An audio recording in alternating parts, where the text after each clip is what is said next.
કે દક્ષ પ્રજાપતિએ યજ્ઞ કર્યો, પણ યજ્ઞમાં એનું જ મસ્તક કપાયું. કેમ? યજ્ઞ ખોટો ન હતો, પણ યજ્ઞ કરવાની રીત ખોટી હતી. યજ્ઞની પાછળનું જે કારણ હતું એ ખોટું હતું. આવો જ યજ્ઞ કંસે કર્યો, પણ એ કંસનું પણ આ જ પરિણામ આવ્યું. કેમ કે એ યજ્ઞની પાછળનો હેતુ માણસનો ખરાબ હોય છે.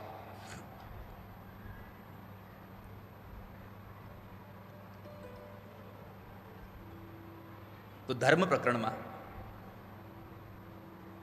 આપણે સૌએ દક્ષ પ્રજાપતિની કથા સાંભળી અને આજે ધ્રુવ ચરિત્રની કથા છે.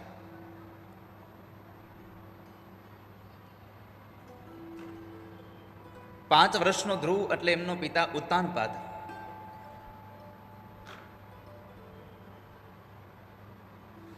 ઉત્તાનપાદ રાજાને બે રાણીઓ છે, સુરુચિ અને સુનીતિ.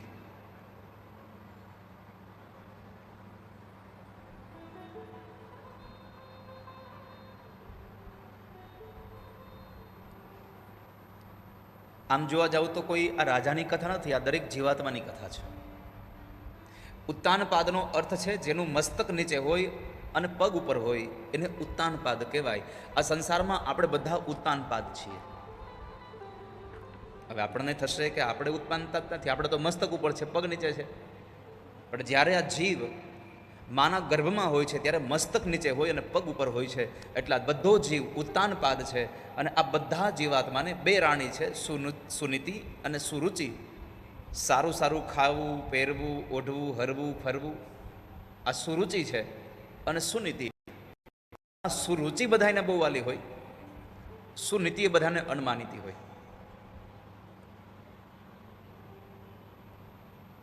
સુરુચિનો દીકરો ઉત્તમ અને સુનીતિનો દીકરો ધ્રુવ.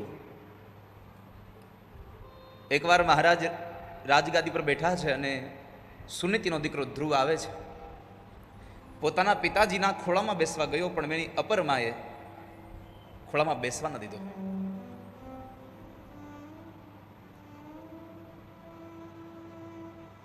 એને મેણું માર્યું છે.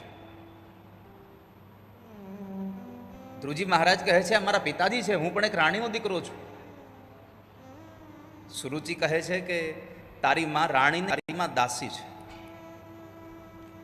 અપમાનિત કરી અને એને કાઢી મૂકે છે. પણ જતા પહેલા એમને એવું કહ્યું કે તારે જો તારા પિતાજીના ખોળામાં બેસવું હોય તો જંગલમાં જા, ભગવાનને ભજ, અને ભગવાન મળે તો કેજે તને મારા કુખથી જન્મ આપે, તો તને તારા પિતાજીના ખોળામાં બેસવા મળે.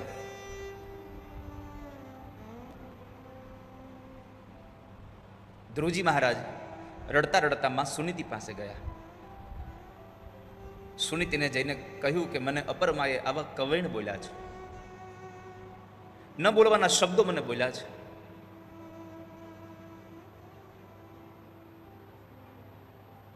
તો માં સુનીતિએ કહ્યું કે બેટા આમાં ક્યાં કંઈ ખોટું કહ્યું છે. આમ તો ભગવાનને ભજવાનું કહ્યું છે, પરમાત્માને ભજવાની વાત કરી છે. આ તો ધ્રુવજી મહારાજની વાત સાંભળીને છતાં પણ એમ કહે છે કે આમાં ખોટું નથી કહ્યું. એનું એકમાત્ર કારણ છે આ સુનીતિ હતી. જો આની જગ્યાએ બીજી હોત તો તરત જ ઝઘડો કરવા ગઈ હોત કે હું પણ એની પત્ની છું, આ એનો બાળક છે, બેસવા દે એમને. પણ પોતાના બાળકને કીધું કે બેટા તને સાચું જ કીધું ભગવાનને મેળવવાનું. અને આમ પણ આ જગતમાં આપણો સાચો બાપ તો, આપણો સાચો પિતા તો ભગવાન જ છે. ધ્રુવે પ્રશ્ન પૂછ્યો કે એમાં ભગવાન મળે? અરે કેમ ન મળે? તો ધ્રુવજીએ બીજો પ્રશ્ન પૂછ્યો કે માં ભગવાન મળે તો ભગવાન હોય ક્યાં, એ તો કહો મને, ભગવાન ક્યાં મળે? ભગવાન નારાયણના મુખારવિંદની વાત કરીએ તો એમ કહ્યું યત્સ્યાત સર્વત્ર સર્વદા, હું બધે જ છું, ક્યાં નથી? યત્સ્યાત સર્વત્ર સર્વદા. પ્રેમ ન હોય તો કૃષ્ણને પામી નહીં શકો ક્યારે, હું તમને જોવા નહીં મળે.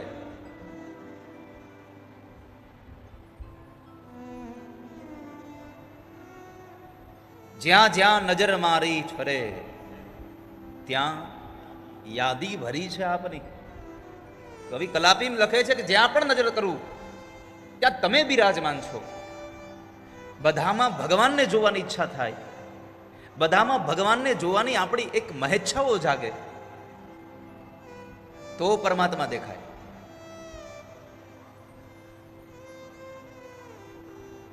જ્યાં પ્રેમ હોય ત્યાં ભગવાન દેખાય છે. તો માં, મને રજા આપો, મને જવા દો.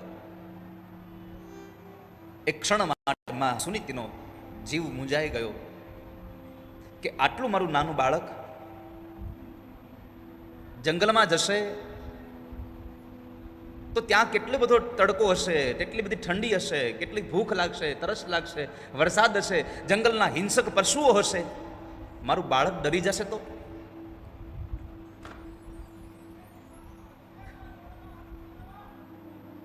અનેક વિચારો કર્યા, અનેક વિચારો કર્યા.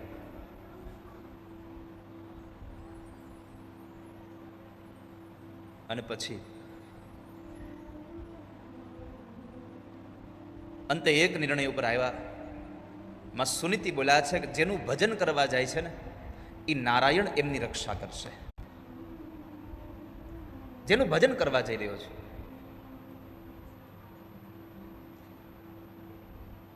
અપર માને પેલા માને સુનીતિને વંદન કર્યા. આ સંસારની દરેક માં યાદ કર્યા એક વાતને. જ્યારે ધ્રુવજી મહારાજ જંગલમાં જવા માટે નીકળ્યા ને તો સૌ પ્રથમ માં સુનીતિ કીધું, બેટા માં સુરુચિને વંદન કરીને જાજો હો. શા માટે? જંગલમાં જવાનું કીધું તું સુરુચિએ, પણ એને યાદ એને વંદન કરવાનું સુનીતિ એટલા માટે કહ્યું કે જો મનમાં કોઈના પ્રત્યે દ્વેષ ભરીને જાઓ ને તો તમને પરમાત્મા જીવ ન લાગે. તમને કોઈના પ્રત્યે દ્વેષ ન હોવો જોઈએ ભગવાનની પૂજા કરતા સમયે.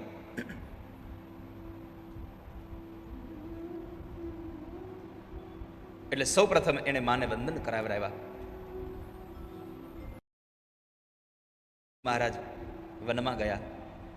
જ્યારે મધુવનમાં માર્ગ ઉપર જઈ રહ્યા છે ત્યારે માં સામેથી દેવર્ષિ નારદ મળ્યા છે. નારદને નયમાં છે એટલે કઈમાં છે. નારદે પૂછ્યું કે બાળક તો આ જંગલના માર્ગે ક્યાં જાય છે? તો કે વનમાં જાઉં છું. કેમ? ભગવાનને ભજવા. નારદને આશ્ચર્ય થયું કે આટલું નાનું બાળક અને ભગવાનને ભજવા. કસોટી કરવાની ઈચ્છા થઈ. પ્રશ્ન કર્યો, તને ડર નથી લાગતો કે જંગલમાં તને કંઈ થઈ જશે? ના. બીજો પ્રશ્ન પૂછો, તને લાગે છે કે તને ભગવાન મળશે?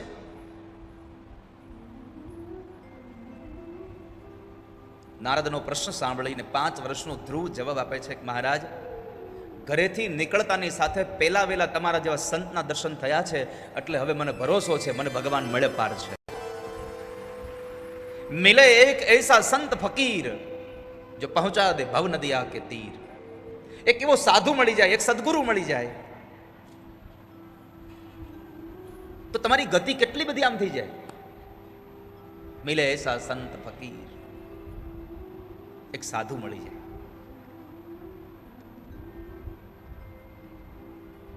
અને એમાં દેવર્ષિ નારદે એને દ્વાદક્ષરી મંત્ર આપ્યો. ઓમ નમો ભગવતે વાસુદેવાય. એટલે બેટા આ મંત્રનો જપ કરજો, પણ કશું પામવા માટે જપ ન કરશો, કંઈ મેળવવા માટે આનો જપ ન કરશો. વિરક્ત બની, આત્મારામ બની અને ભગવાનનું ધ્યાન કરજો. કશી જ અપેક્ષા ન રાખશો કે મને આ પરમાત્માના આ શ્લોકથી, આ મંત્રથી મને કશું પ્રાપ્ત થાય. આપ કેવલ ભગવાન કો ચાહો, ભગવાન સે કુછ ન ચાહો. માત્ર પ્રભુને પ્રેમ કરો. દ્વાદક્ષરી મંત્ર આપ્યો નારદજી. રાજા ઉત્તાનપાદ પાસે આવે છે અને ઉત્તાનપાદ પાસે આવી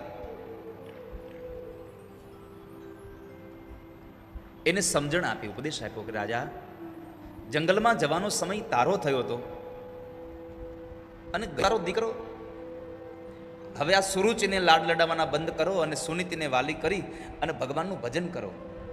ઉત્તાનપાદ કહે છે કે મહારાજ, મારો દીકરો પાછો આવી જશે ને તો રાજગાદી એને સોંપી દઈ અને હું જંગલમાં ચાલ્યો જઈશ, હું ભગવાનના ભજન માટે નીકળી જઈશ.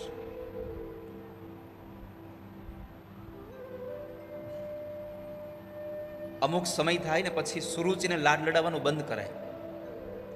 મોઢામાં દાંત ન રહે પછી એમ ન કહેવાય ઘરમાં કે થોડુંક ચણાનું શાક બનાવો ને.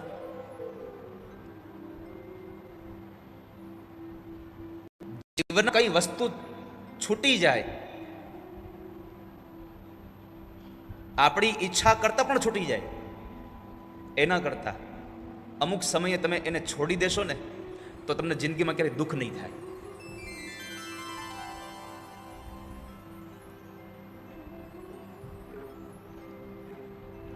બીજી બાજુ ધ્રુવજી મહારાજ જંગલમાં ગયા. ભગવાન પાસે કશી ઈચ્છા નથી, પણ વિરક્ત બની આત્મારામ બની અને ધ્રુવજી મહારાજ ભગવાનનું ભજન કરે છે. પ્રભુ પાસે એક જ અપેક્ષા છે,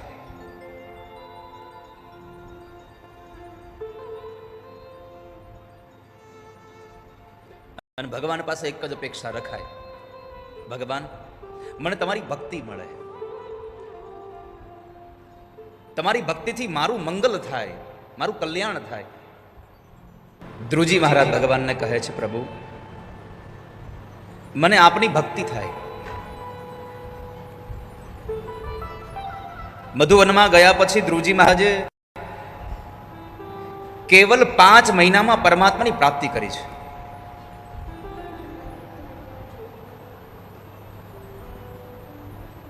કેટલી નિષ્ઠા સાથે ભગવાનનું વ્રત કર્યું હશે. શરૂઆતના સમયમાં ધ્રુવજી મહારાજ ભોજન કરી ઉપવાસ કરતા હતા, પછી ફળ ખાઈને ભગવાનનું ભજન કર્યું, પછી તૃણપત્રો ખાઈને ભગવાનનું ભજન કર્યું, પછી કેવલ પાણી પી અને પરમાત્માનું ભજન કર્યું, પછી પાણી પણ છોડી દીધું, ક્રિયાએ ભગવાનનું ભજન કરે.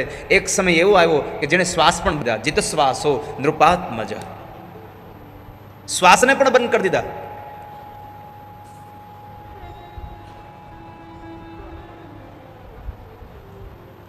આ બુદ્ધિથી ભગવાનને ભજજો, પણ બુદ્ધિના એક છેડે તર્ક છે અને બુદ્ધિના એક છેડે શ્રદ્ધા છે. ભગવાનને ભજવાનું કામ હોય ત્યારે શ્રદ્ધાનો ઉપયોગ કરવો, અને બીજું કંઈ કામ કરવાનું હોય વ્યવહારનું તો તર્કનો ઉપયોગ કરવો.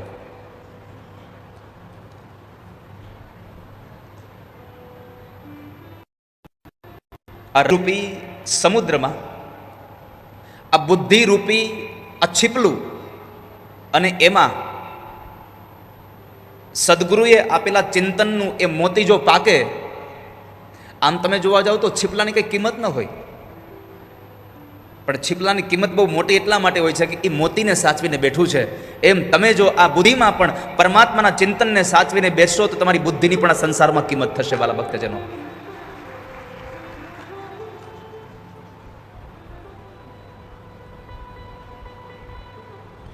ધ્રુવજી મહારાજ ભગવાનનું ભજન કરતા હતા.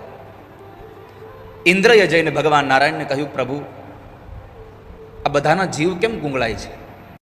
અને પછી પરમાત્માએ કહ્યું કે આ તો મારો ભક્ત ધ્રુવ પોતાના નાક બંધ કરીને બેઠો છે, એટલા માટે થઈ અને બધાના શ્વાસ ગુંગળાયા છે. આપ ચિંતા ન કરો, હું હમણાં એના દર્શન માટે જાઉં છું. બહુ સુંદર ભાવ્ય વ્યક્ત કર્યો છે. ભગવાને કહ્યું કે હું હમણાં એના દર્શન માટે જાઉં છું. પરમાત્મા દર્શન આપવા માટે નથી આવ્યા, પરમાત્મા ભક્તોના દર્શન કરવા આવ્યા છે. અહમ ભક્ત પરાધીન, હું મારા ભક્તોને આધીન છું, મેં સ્વતંત્ર નહીં હું. પરમાત્મા ગરુડ પર બિરાજમાન થઈ અને મધુવનમાં આવ્યા છે. જે જગ્યાએ ધ્રુવજી મહારાજ ભગવાનનું ભજન કરતા હતા ત્યાં આગળ આવી અને પરમાત્માએ સૌ પ્રથમ એને હૃદયમાં દર્શન આપ્યા. આંખો બંધ હતી. અને ભગવાનનું ભજન કરવા બેસો ને ત્યાં આંખો તો બંધ જ કરી દેવી. પ્રભુની કથામાં બેઠા હોય તો આંખો બંધ કરીને પ્રભુની કથા સાંભળીએ, જેથી કરીને આસપાસમાં થતી કોઈ પણ ક્રિયાઓ આપણને પ્રભુની કથામાં વિક્ષેપ ન કરે. પ્રભુની કથા સાંભળીએ એક ચિત્તે. ધ્રુવજી મહારાજની આંખો બંધ હતી એટલે સ્વતંત્ર એ પરમાત્મામાં લીન હતા. એ તો ઘણા બધા લોકો ભગવાનની પૂજા કરતા હોય, મંદિરમાં બેઠા હોય, હાથમાં માળા હોય અને ચારે બાજુ જોયા કરતા હોય, સમજ્યા? એમાં બરાબર ઓલો વાછડો હાવણો ચાવી જતો હોય. હવે માળા હાથમાં હોય એટલે બીજું કાંઈ બોલાય નહીં, એટલે હાથમાં આજુબાજુમાં કંઈક જે વસ્તુ પડી ને ઠપઠપ આવે, કોઈક આવે એટલે આમ આમ બતાવે, આમ ઓલો કંઈ સમજે નહીં, એટલે અંતે આનું મૌન છૂટે.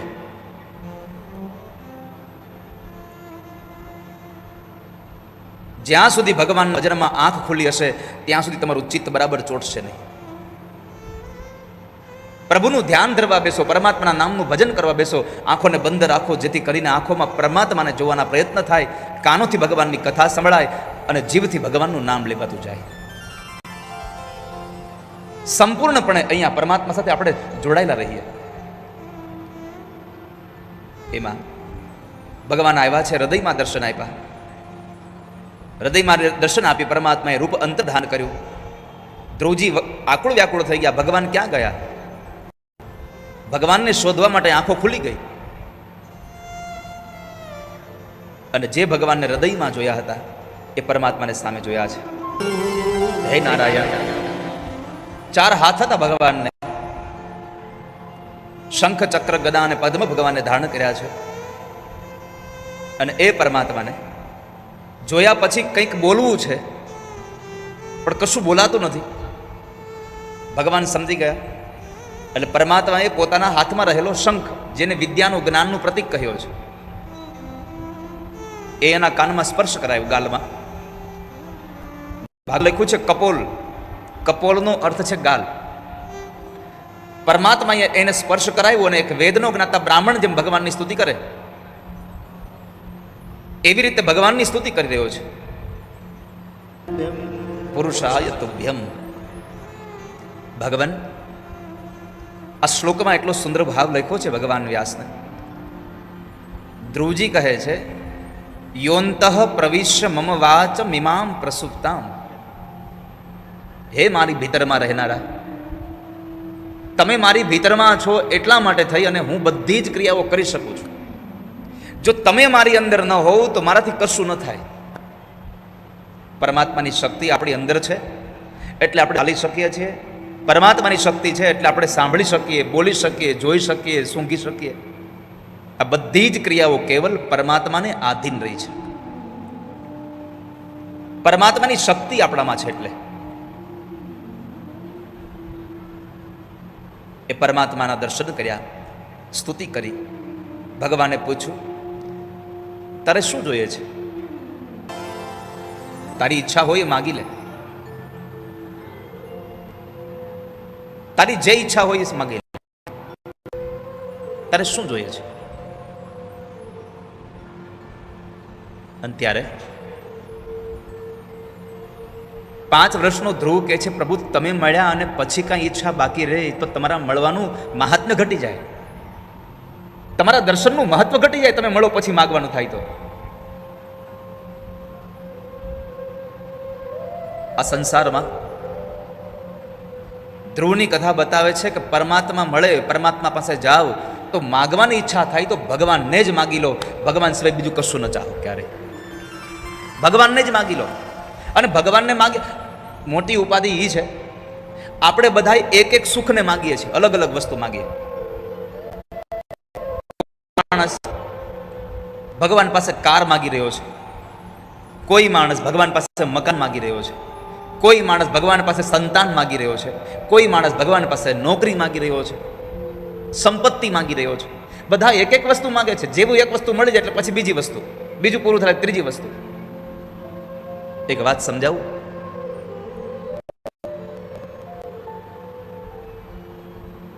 એક કુંવારી દીકરી હતી.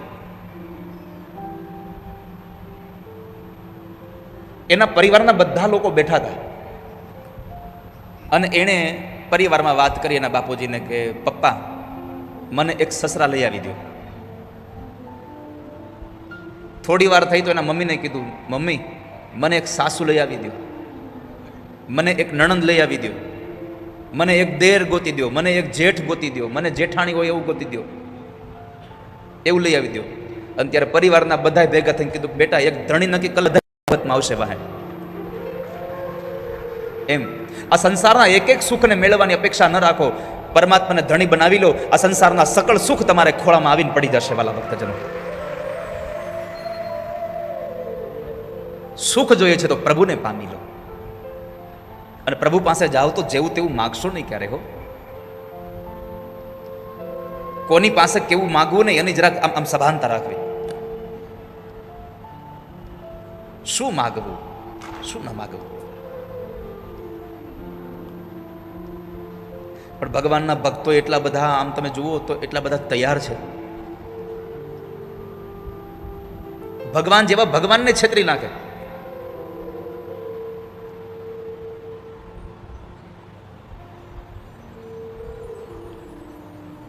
એકવાર એક અંધ માણસ ભગવાનની આરાધના કરતો હતો.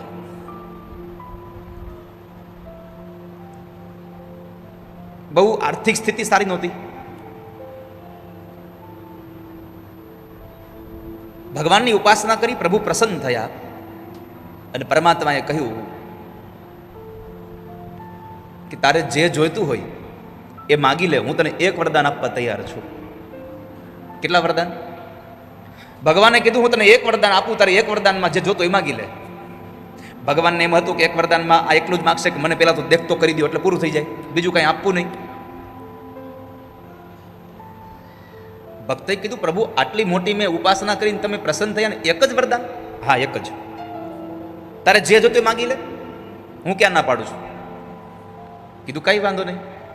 આ ભક્તએ ભગવાન પાસે માગ્યું એ તમે બધા સાંભળજો ખાલી. ભક્તએ ભગવાનને કીધું પ્રભુ મારે 7 માળની હવેલી હોય, એમાં સોનાના હિંડળા ઉપર બેસી અને મારા 7મા દીકરાની વહુ જ્યારે પાણી ભરીને આવે એ મારે જોવું છે.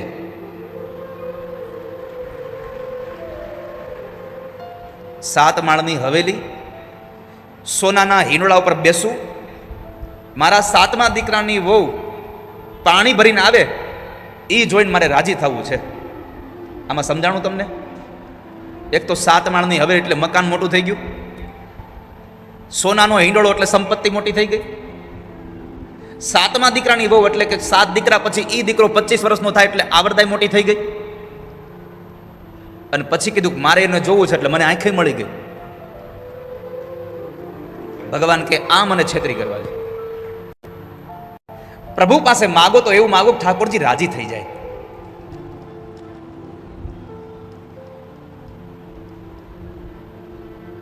પ્રભુ આપો તો તમારા ચરણારવિંદમાં મને દ્રઢ ભક્તિ આપો, તમારા ચરણમાં મને અતૂટ શ્રદ્ધા રહે. પ્રભુને જ માગી લો, પ્રભુ રાજી થઈ જાય એવું માગી લો વાલા ભક્તજનો. ધ્રુવે કહ્યું ભગવાન કશું નથી જોઈતું મને, બસ તમારા દર્શન થયા એ જ મારા માટે બહુ મોટી વાત છે. ભગવાને સામે ચાલી અને કહ્યું ધ્રુવ તું તારા પિતાજીના ખોળામાં બેસવા માંગતો હતો, એ ખોળામાં નહીં, તારો પિતાજી જે રાજગાદી પર બેઠો છે એ રાજગાદી પર હું તને બેસાડું છું, એનો રાજા બનાવીશ અને 1, 2, 5 વર્ષ માટે નહીં, હું તને 36,000 વર્ષ માટે તને રાજા બનાવું છું. જા. હવે આપણને થશે કે ભગવાને આને રાજા શું કામ બનાવ્યો અને આટલી મોટી રાજગાદી આપી, આટલી દીર્ઘકાળ માટે આપી? યથા રાજા તથા પ્રજા. જેવો રાજા હોય ને એવી પ્રજા થાય. એટલે 36,000 વર્ષનું રાજ્ય આપ્યું, વરદાનમાં આપ્યું કે તને મૃત્યુના સમયે મારું દિવ્ય વિમાન લેવા આવશે. ત્રીજું વરદાન આપ્યું આકાશમાં તને અવિચલ પદ આપીશ, અને ચોથું વરદાન આપ્યું સપ્તર્ષિઓ તારી પરિક્રમા કરશે. જાઓ. આ ન માગ્યું એટલા માટે હું તો માગું ખોબો ને તું આપી દે દરિયો. ભગવાન તો દરિયા લઈને ઉભા દેવા માટે, આપણે ખોબો લઈને જાય છે.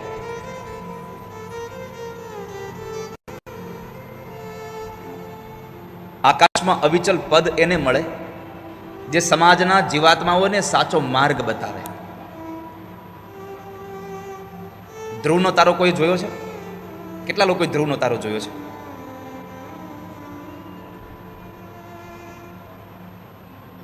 ઉત્તર દિશામાં ધ્રુવનો તારો હોય.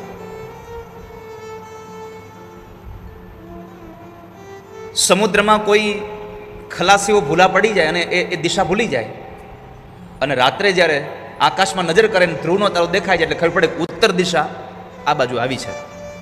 દિશા બતાવે એને અવિચલ પદ મળે. અને મહાપુરુષોના મોઢે સાંભળ્યું છે કે ધ્રુવનો તારો એક બીજા કામમાં હોતે આવે છે. જેને ધ્રુવનો તારો દેખાતો બંધ થાય એને સમજવું કે હવે આપણું મૃત્યુ નજીક આવ્યું છે. જેને ધ્રુવનો તારો દેખાતો બંધ થઈ જાય એનું મૃત્યુ નજીક હોય, આવું મહાપુરુષો કહે છે. આજે સાંજે અહીંથી બહાર નીકળો એટલે પેલા ધ્રુવનો તારો ગોતજો ક્યાં આવ્યો.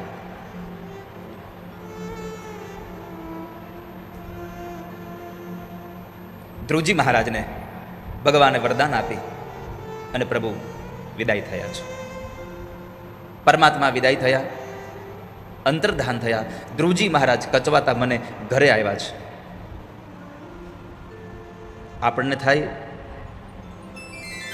કે ભગવાન શા માટે થઈને આ કચવાતા મને આવ્યા છે?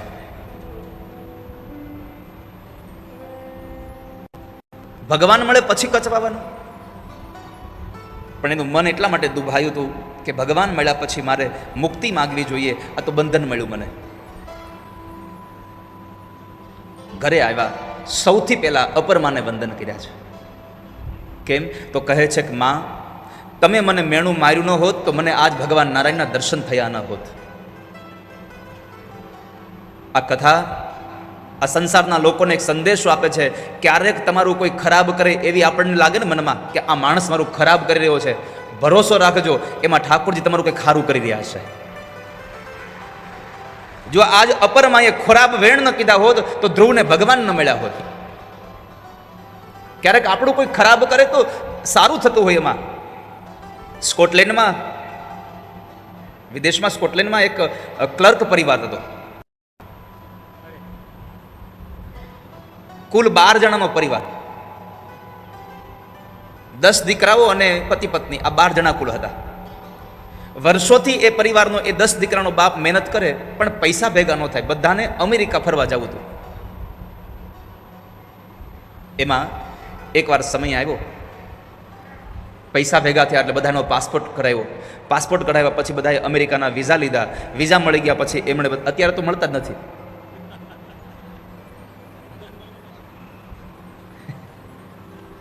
અત્યારે તો નામ જ નથી લેવાતું એનું.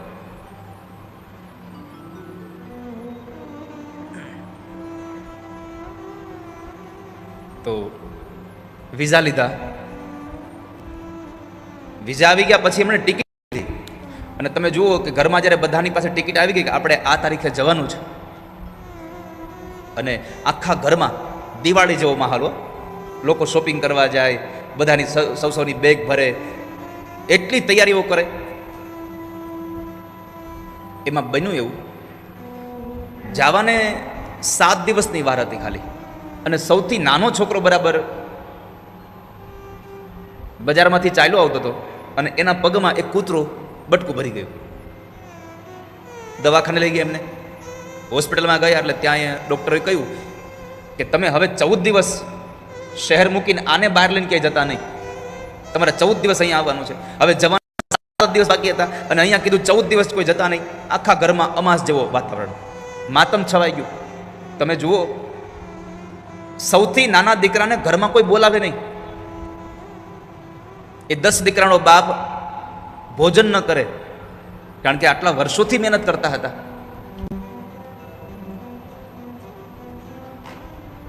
હવે છોકરાનો તો કોઈ દોષ હતો જ નહીં,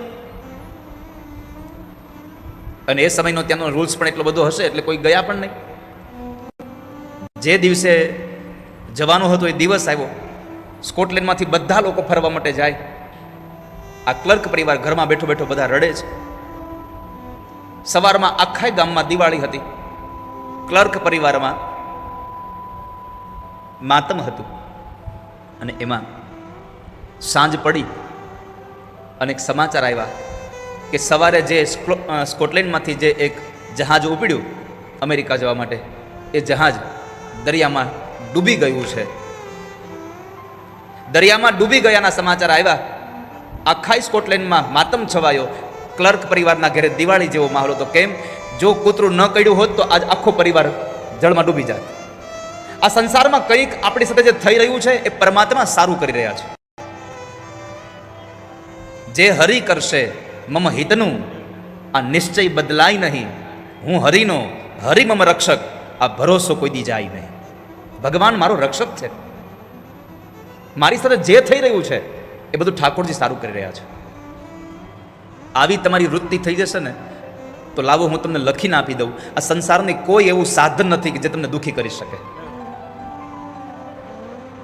તમારી વૃત્તિ થઈ જાય કે જે થઈ રહ્યું છે મારી સાથે સારું થઈ રહ્યું છે.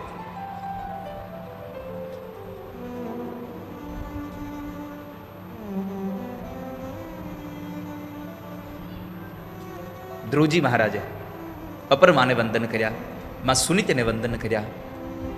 આ સુનીતિનો બાળક હતો. આજે સુનીતિને પોતાની છાતી ગજગજ ફૂલે છે કે હું ખરેખર આજે પુત્રવાન થઈ મારો દીકરો મળ્યો છે. ભગવાનનો ભક્ત મને મળ્યો.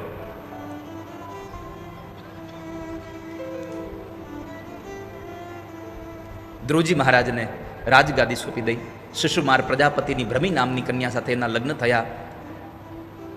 એમને ત્યાં દીકરાઓ થયા. ઉત્તાનપાદ અને સુનીતિ બંને જણા ભગવાનનું ભજન કરવા માટે નીકળી ગયા. આ બાજુ 36,000 વર્ષ રાજ્ય કરી પ્રજાને ભગવદ ભક્ત બનાવી અને અંતે ધ્રુવજી મહારાજ ઋષિકેશમાં સ્વર્ગાશ્રમની અંદર આવી અને માં ગંગાના ઘાટ પર બેસી અને પરમાત્માનું ભજન કરી ભગવાનના મોકલેલા વિમાનમાં મૃત્યુને પગથિયું બનાવી એમાં બેસી અને ભગવાનના ધામમાં ગયા. પરમાત્માનું ભજન કરતા કરતા ભગવાનના ધામમાં ગયા છે. વિમાનમાં બેઠા હતા છે. પાર્ષદોએ પ્રશ્ન કર્યો, કેમ રડો છો તમે? શું થયું તમને? તો કહે છે કે મારી માં જ્યાં ન હોય ત્યાં મારે આવું નથી. પોતાની માતાને યાદ કર્યા તો પાર્ષદોએ કહ્યું કે જુઓ, આગળના વિમાનમાં તમારા માં સુનીતિને લઈ ભગવાનના પાર્ષદો જઈ રહ્યા છે. કેમ? તો કહે છે કે જે કુળમાં ભગવાનનો ભક્ત જન્મે એ કુળની 71 પેઢીને ભગવાનનું ધામ મળી જાય છે. સ્કંદ પુરાણમાં લખ્યું છે, કુલમ પવિત્રમ જનની કૃતાર્થા. જે કુળમાં ભગવાનનો ભક્ત જન્મે એ કુળ પવિત્ર બની જાય છે. જે કુળમાં ભગવાનનો ભક્ત જન્મે એ ભક્તને જન્મ દેનારી માં પવિત્ર કૃતાર્થ થઈ જાય છે. અને જે જમીનમાં જે જગ્યાએ ભગવાનનો ભક્ત જન્મે એ ભૂમિ પણ પવિત્ર અને પાવન થઈ જાય છે. જનની જન્મભૂમિશ્ચ સ્વર્ગાદપી ગરયસી.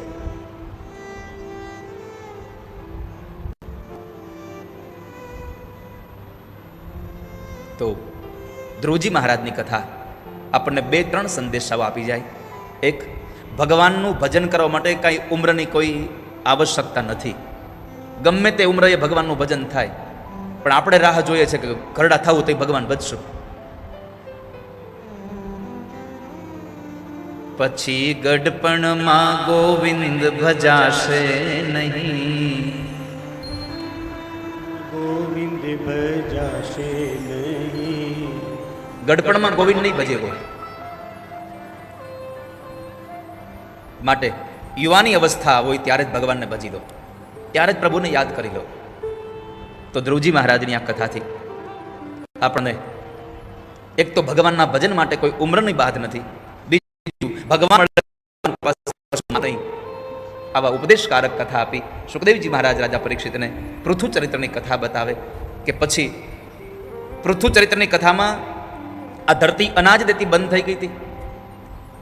વેન નામનો એક રાજા હતો અને એ સ્વચ્છંદી હતો. એ સ્વચ્છંદી રાજાએ સૌ લોકોને કહ્યું કે તમારે કોઈ કૃષ્ણાર્પણ ન કરવું, કોઈ શિવાર્પણ ન કરવું, કોઈ બ્રહ્માર્પણ ન કરવું. સૌ લોકોએ વેનાર્પણ કરવું, તમારે મને અર્પણ કરવું બધું. હું તમારો ભગવાન છું.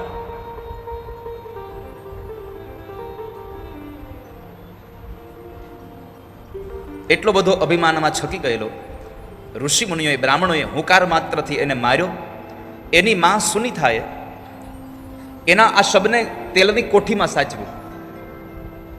એમાં દુષ્કાળ પડ્યો, રાજાની જરૂર હતી પણ રાજા તો હતા નહીં. એટલે પછી બ્રાહ્મણોએ આના શબનું મંથન કર્યું અને ભુજામાંથી ભગવાન પૃથુનું પ્રાગટ્ય થયું અને એ પૃથુ ભગવાને વરસાદ યજ્ઞ કર્યો. યજ્ઞ દ્વારા વરસાદ વરસ્યો, વરસાદથી અનાજ પાક્યું અને અનાજ દ્વારા આ જનજીવન ફરી પાછું સામાન્ય થયું. રાજાનો ધર્મ શું છે એ બતાવવા માટે થઈ અને ભગવાનનું પ્રાગટ્ય થયું. રાજાનો ધર્મ છે પ્રજાના સુખમાં સુખી થવું અને પ્રજાના દુઃખમાં દુઃખી રહેવું. આ રાજાનો ધર્મ છે. એની વાત બતાવી અને ત્યાર પછી પુરંજન આખ્યાન કે જેમાં આ જીવાત્મા ભગવાનથી જુદો થયો એ પુરંજન છે. એ પુરંજનની કથા બતાવી વિશ્રામ કરી પંચમ સ્કંદમાં મનુ મહારાજના દીકરા પ્રિયવ્રતની કથા, જેને વ્રત પ્રિય છે એ પ્રિયવ્રત મહારાજ ભગવાનના અનન્ય ભક્ત હતા, વ્રતો કરતા હતા. અને એ વ્રતમાં બ્રહ્માજી એકવાર કહ્યું કે તમે સંસારને સ્વીકારો. એને સંસાર સ્વીકાર્યો. આટલું જ્યારે શુકદેવજીએ કહ્યું તો પરીક્ષિતે કહ્યું, બાપજી મેં સાંભળ્યું છે કે પ્રિયવ્રત તો એક આત્મારામ પુરુષ હતા. બાપજી મારો સંશય ટાળો કે પ્રિયવ્રત ગ્રહસ્થી બન્યા તો એને ગ્રહસ્થાશ્રમ એને ભગવાનના ભજનમાં બાધક ન બન્યું? પ્રભુના ભજનની અંદર એને આ સંસારના લોકો, એના પત્ની, એના બાળકો બાધક ન? બ્રહ્માજીએ કહ્યું, સુખદેવજીએ કહ્યું કે સાંભળો, પ્રિયવ્રતને સંસારમાં કોઈ રસ નહોતો, પણ બ્રહ્માના કહેવાથી કે આ ગ્રહસ્થાશ્રમ બંધ નથી, ષડ રિપુઓને જીતવા માટેનો એક કિલ્લો છે, માટે તમે ગ્રહસ્થી બનો. બ્રહ્માના સમજાવવાથી પ્રિયવ્રત મહારાજે વિશ્વકર્માની દીકરી બરહસ્મતી સાથે લગ્ન કર્યા. 10 દીકરાઓ થયા અને એક ઉર્જસ્વતી નામની કન્યા થઈ. એમણે જ્યારે લગ્ન કર્યા એમાં પોતાના નિવૃત્તિના સમયે એણે 3 દીકરાઓ વિરક્ત બન્યા, 7 દીકરાઓને એક દ્વીપનું રાજ્ય આપ્યું. એમાં જંબુ દ્વીપના રાજા આગ્નિદ્ર થયા.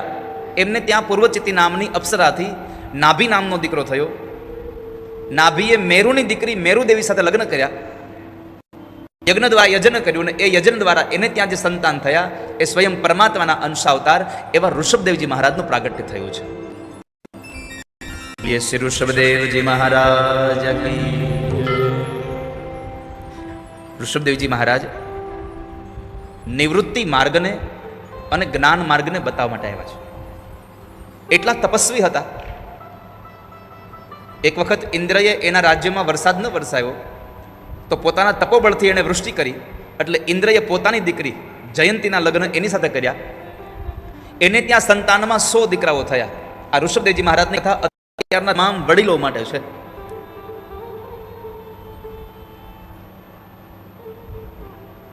કે જેને નિવૃત્તિનો સમય નજીક આવ્યો છે તો એવા લોકોને શું કરવું જોઈએ એના માટેનો આ પ્રસંગ છે. ઋષભદેવજી મહારાજ એના લગ્ન થયા અને એ લગ્નમાં 100 સંતાનો થયા અને એ 100 દીકરાઓને જ્યારે એ પોતાનું નિવૃત્તિના સમયમાં પોતાની સંપત્તિ આપે છે ત્યારે સૌથી પહેલી વાત એ કરી કે મહાપુરુષોના ચરણની સેવા કરજો. મહાપુરુષોના ચરણની સેવા તમારા સ્વર્ગનું દ્વાર ખોલશે અને સંગ કરશો તો નરકનું દ્વાર ખુલી જશે. આ સંસારમાં કેવલ સંપત્તિ તમારું બધું નથી. તમારે તમારું જો આભૂષણ બનાવવું હોય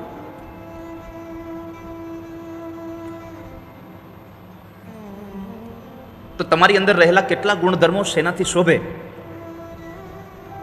એની વાત રાજા ભર્તૃહરિએ પોતાના નીતિ શતકમાં બતાવી છે.